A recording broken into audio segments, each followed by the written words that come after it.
Amazonas y guerreros de Oculto en Temisquira.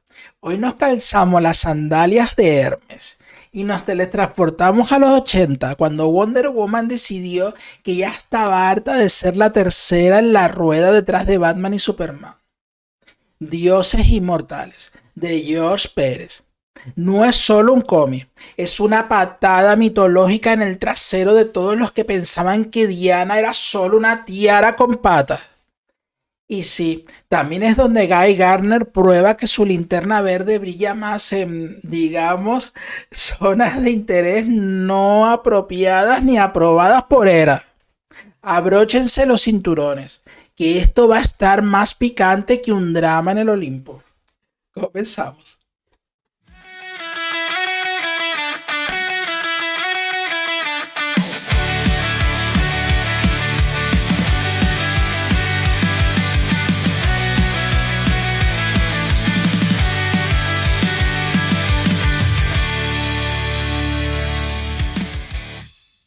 Estamos en los 80, cuando DC Comics decide que su universo es un caos, digno de un reality show, y lanza Crisis en Tierras Infinitas para barrer el desastre bajo la alfombra. Batman tiene a Frank Miller en año 1, haciendo que Gotham parezca una película de Tarantino. Superman tiene a John Byrne en The Man of Steel, gritando: puedo hacer que Clark no sea un nerd. Y Wonder Woman está en el rincón esperando que alguien le pase el memo. Como si la princesa de las Amazonas necesitara un PowerPoint para brillar.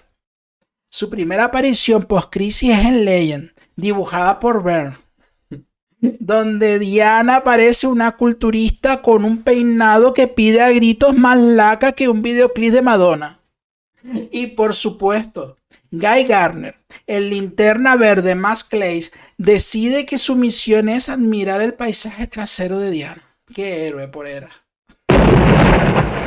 Pero calma, mortales, que aquí entra George Pérez, el dios mortal del cómic, con pinceles que hacen que los olímpicos se mueran de envidia.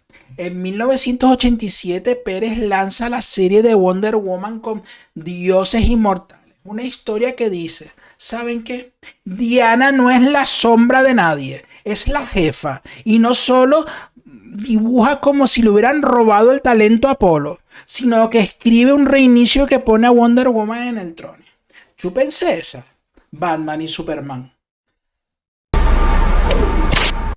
En Dioses Inmortales, Diana llega a Boston en plena Guerra Fría, cuando el mundo estaba a un mal café de convertirse en un set de Mad Max. Su misión: darle una paliza a Ares, el dios de la guerra, que está más emocionado que un niño con un lanzallamas, porque Estados Unidos y la URSS están jugando a quien aprieta el botón rojo primero. El plan de Ares: hacer del mundo su reality show de caos. Típico villano mitológico, con ego más grande que el Partenón. Pero no creas que Diana llega como si fuera la reina del mambo. No, señor. Esta Wonder Woman es una novata total en el mundo de los hombres.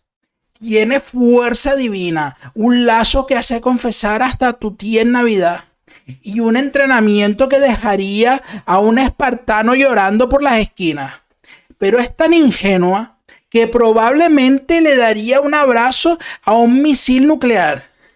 Antes de enfrentar a Ares, tiene que lidiar con 3 semidioses, con nombres sacados de una telenovela barata: Decay, Phobos y Deimos. Estos tipos le dan una paliza que duele hasta en las viñetas, aprovechándose de que Diana confía más de lo que debería. Vamos, Diana, que no estás en Temisquira, y aquí la gente miente más que un político en campaña. Lo que hace que esta historia sea una joya es cómo Pérez equilibra a Diana.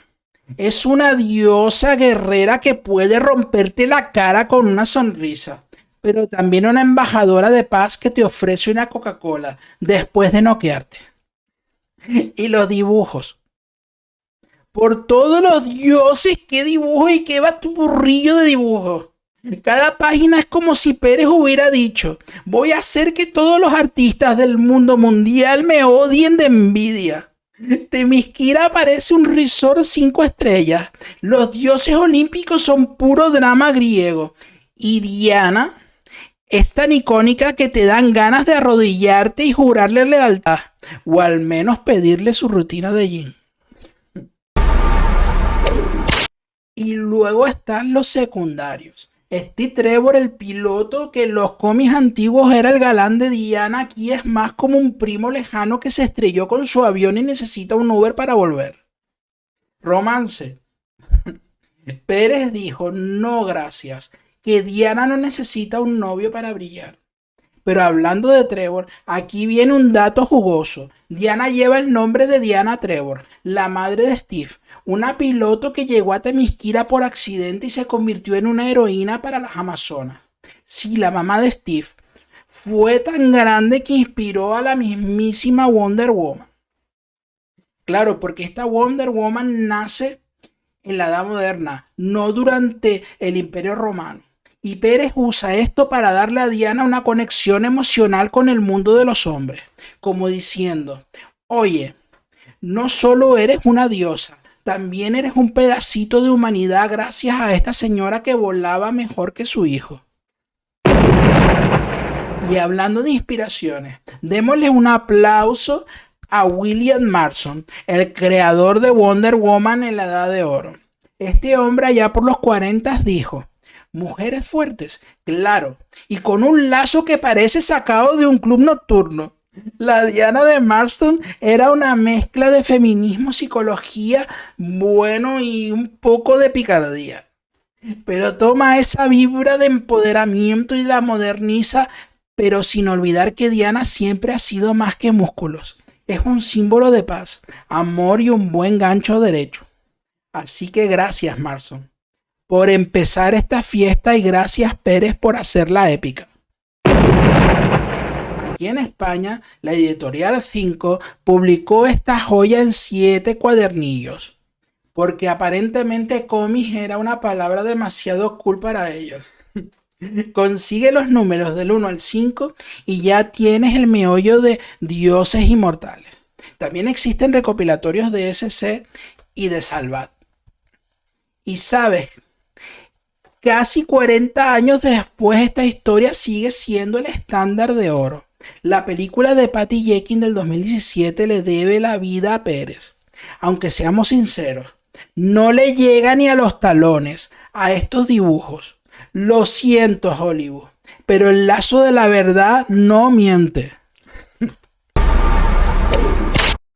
Si no has leído Dioses Inmortales, ¿qué estás haciendo en tu vida? Este cómic es una carta de amor a Wonder Woman y una patada en el ego a los que piensan que los cómics son solo para niños. Los comentarios de los fans cuando estaba investigando para este contenido me llamaron muchísimo la atención. Uno dijo que volvió a los 6 años. Otro lloró porque perdió sus copias físicas. Y no los culpo. Este cómic es como un café de Temisquira, fuerte, elegante y te despierta los sentidos. Aunque claro, el peinado ochentero de Diana sigue siendo un delito que ni el Olimpo puede perdonar.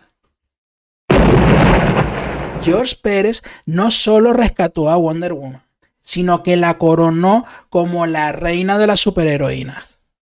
Y a la visión de Marston, que la trajo al mundo.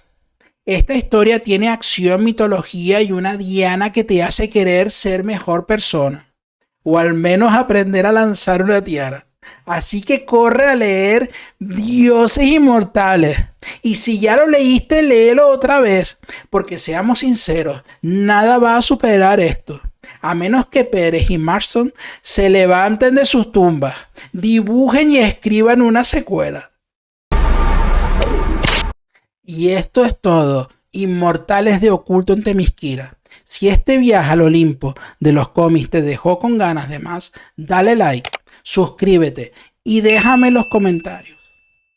¿Es Dioses Inmortales la Biblia de Wonder Woman o eres de esos herejes que prefieren otra versión? Comparte este vídeo para que más mortales descubran la grandeza de Pérez y el legado de Marston. Y solo le pido a Dios una cosa con respecto a James Gunn. Inspírate en esta Wonder Woman para tu universo y para tu serie de las Amazonas. Pero no se te ocurra juntar de nuevo a Steve Trevor y a Etta Candy como novios, por favor. Que Steve Trevor es de Diana y Etta Candy es su mejor amiga. Dicho esto, nos vemos en la próxima. Que era me libre de peinados ochenteros y de villanos con egos como Ares. Un saludo grande. Adiós.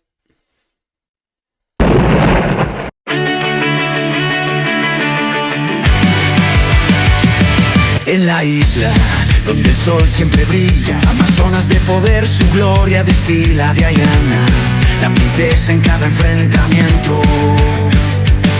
En Themyscira su fuerza es ley, su canto. Héroes que surgen, un cosmos de mito. Con Alex Santiago la leyenda es infinito. Maravillas eternas en Themyscira, Wonder Woman escribe